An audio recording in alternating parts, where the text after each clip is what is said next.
On n'avait pas peur. On n'avait pas peur parce que je pense qu'on avait vraiment l'intime conviction qu'on était dans notre droit.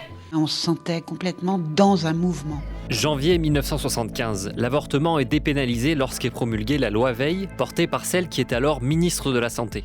Elle met fin aux avortements clandestins qui, jusqu'aux années 1970, tuaient une cinquantaine de femmes chaque année en France. Une membre du MLAC, le Mouvement pour la liberté de l'avortement et de la contraception, raconte ce que devaient alors subir les femmes qui avortaient. On avait une valise. Il nous fallait au moins un spéculum, des bougies donc pour dilater, qu'on achetait au BHV, puisqu'il y avait en face du BHV, il y avait la boutique médicale.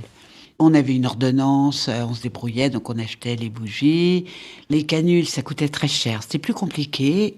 Et ces canules, au bout d'un moment, on s'est dit on va les fabriquer.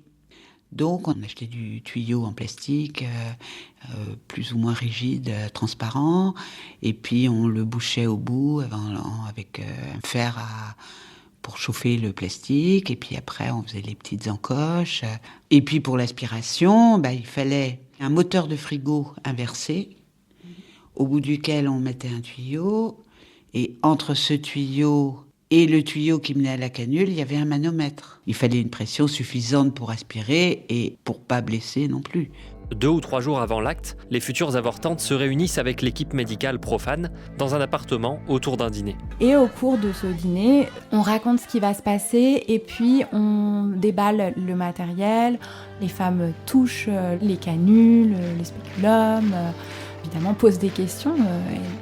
Et puis après, le jour de l'avortement est systématiquement proposé de poser elles-mêmes le spéculum, de poser leurs mains sur l'abdomen pendant le toucher vaginal.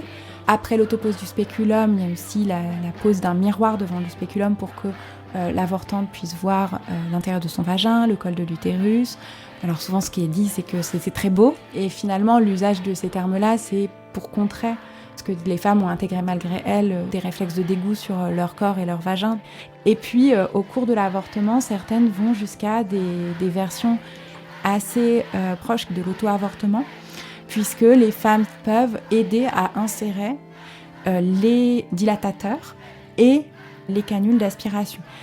Et surtout, au cours de l'avortement, sont présentes non seulement les militantes autour de la femme qui avorte, donc qui l'aident à tenir la position gynécologique, et autour de cette femme qui avorte, il y a aussi les femmes qui vont avorter après elle et celles qui vont avorter avant elle, et qui participent à la soutenir moralement pour faire de cet avortement un moment collectif et rompre l'isolement.